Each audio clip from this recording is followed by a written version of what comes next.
महाराष्ट्राच्या राजकीय आणि सामाजिक क्षेत्रात सध्या मोठ्या प्रमाणात अस्थिरता निर्माण झालेली आहे. राजकीय द्वेषातून ही राजकीय मंडळी महाराष्ट्रातलं जे वातावरण आहे ते महाराष्ट्रातलं वातावरण गढूळ करून त्याचा फायदा निवडणुकीला घेण्याच्या प्रयत्नात आहे.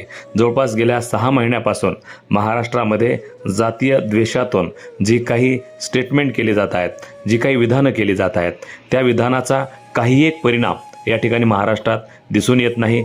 मुस्लिम बांधव असतील किंवा हिंदू बांधव असतील, त्यांना हा जातीय द्वेष मान्य नाही. काही असतीलही, परंतु जास्त प्रमाणामध्ये या ठिकाणी हिंदू मुस्लिम बांधव मोठ्या आनंदानं हर्षोल्लासानं एकमेकांच्या सणांचा आदर करून त्या ठिकाणी सण साजरी करत असतात.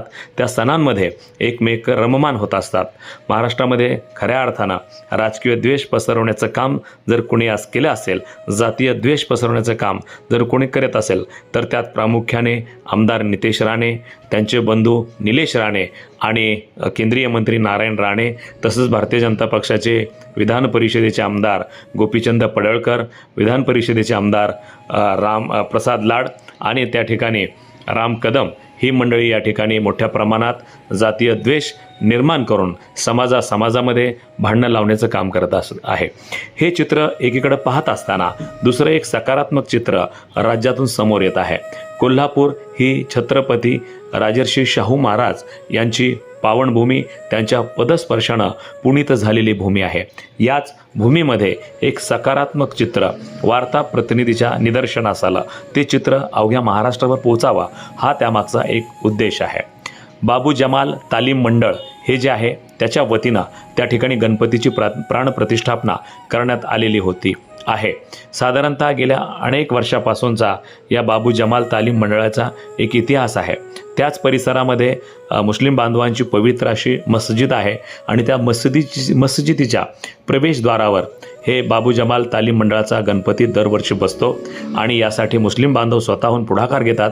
त्या मशिदीमध्ये जो काही गणपतीची गाणी आहेत, गणपतीचे जे कार्यक्रम आहेत, ते पूर्ण कार्यक्रम त्या मशिदीच्या परिसरामध्ये होत असतात.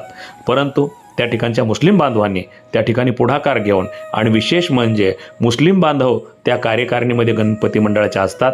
त्यामुळं एकीकडं जातीय विषमतेचं आणि राजकीय दारिद्र्याचं आणि जातीय द्वेषातून पछाडलेलं चित्र पाहायला मिळत असताना कोल्हापूरसारख्या, करवीर नगरीसारख्या शहरामध्ये ही एक सकारात्मक गोष्ट गेल्या अनेक वर्षापासून त्या ठिकाणी सुरू आहे. सत्ता काँग्रेसची येऊ देत की सत्ता भाजपची येऊ देत, त्यांच्या भावभावनामध्ये, त्यांच्या सण उत्सवामध्ये, त्यांच्या परंपरेमध्ये कधीही खंड पडलेला नाही. महाराष्ट्रामध्ये राजकीय द्वेषातून आणि या ठिकाणी जातीय द्वेषातून फक्त विधानं केली जात आहेत. जातीमध्ये भांडणं लावण्याचं त्या ठिकाणी काम केलं जात आहे आणि हे चित्र कुठंतरी थांबलं पाहिजे. म्हणूनच महाराष्ट्राच्या समोर हा करवीर नगरीचा, कोल्हापूर नगरीचा आदर्श प्रत्येकानं घेतला पाहिजे. तरच महाराष्ट्रामध्ये जातीय दंगली, जातीय द्वेष वाढणार नाही. म्हणून नक्कीच हे उदाहरण आणि हा आदर्श महाराष्ट्रासमोर एक चांगली गोष्ट आणि एक ऊर्जा देणारी गोष्ट असल्याचं या ठिकाणी नमूद करण्यात येत आहे. वार्ता YouTube न्यूजकरिता परमेश्वर गित्ते, अंबाजोगाई, जिल्हा बीड.